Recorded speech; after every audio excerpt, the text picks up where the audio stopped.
Hello from University of Phoenix Stadium. Rich Gray alongside Bob Kemp. The Cardinals spank the 49ers 47-7, a dominating victory, and it all got started with the defense, who pretty much had their way with Colin Kaepernick.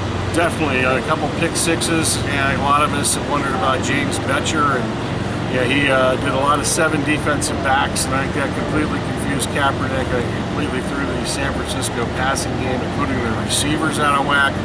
Kaepernick ends up 9 out of 19 for 67 yards with the 4 picks.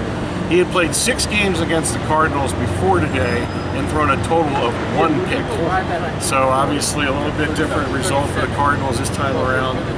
In addition, obviously the 2 pick sixes.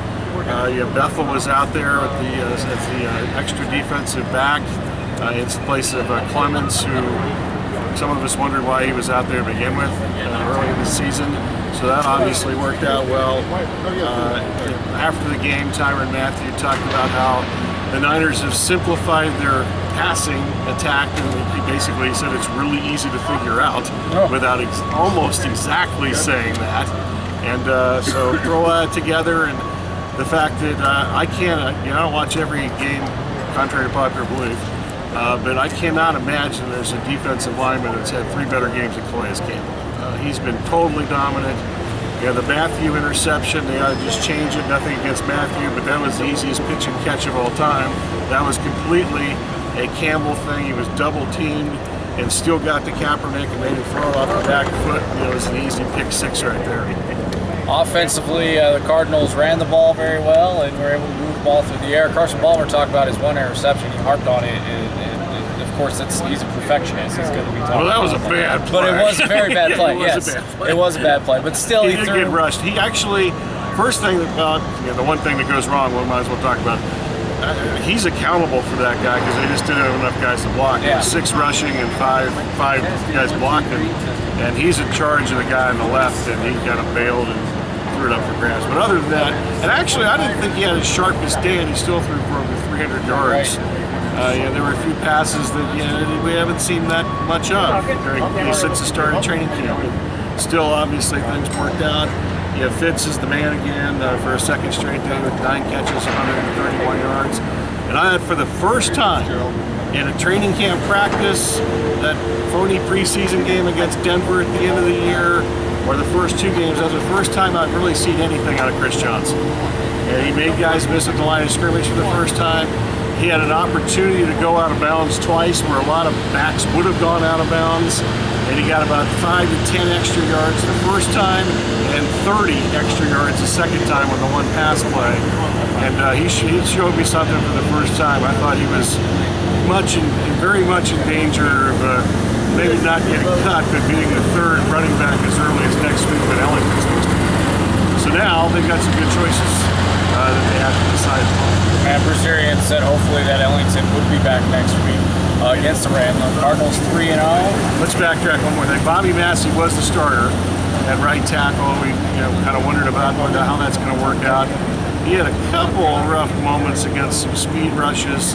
And once again, Arians mentioned that they're having problems in their own stadium with the crowd noise from the opponents.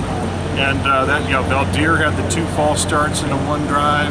And Massey got beat pretty badly off the snap a couple times, and that's why. So they actually had to go to a silent count in their own stadium because of the opponent's fans. And then they gave up 2 sacks, the first 2 sacks of the season. They talked about how well the O-line has been playing to this point.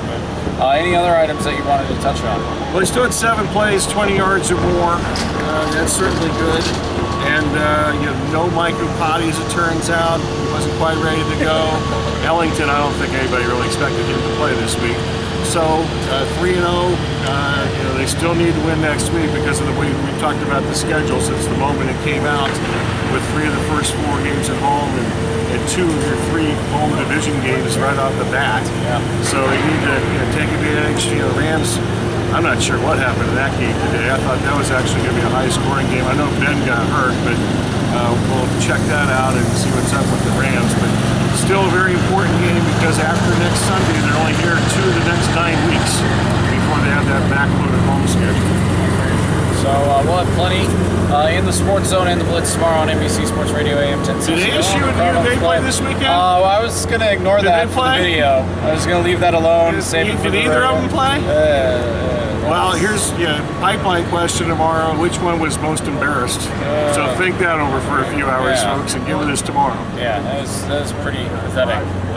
By both Pathetic's a good word. Yeah, I would say. Many good words. I had field access view of the ASU game working sidelines, so that was even uglier up front. So little speed difference between those teams. Just a tad. Yeah. So we'll have plenty on that. Stay tuned for more Cardinals coverage as well on NBCSports1060.com. Thanks, Ed. For Bob Kemp and Ed Cole, who's cameraman today. He's cameraman today. Yeah. I appreciate that. Thank you, Ed. I'm Rich Gray. This has been another Cardinals Report on NBCSports1060.com. Talk to you tomorrow.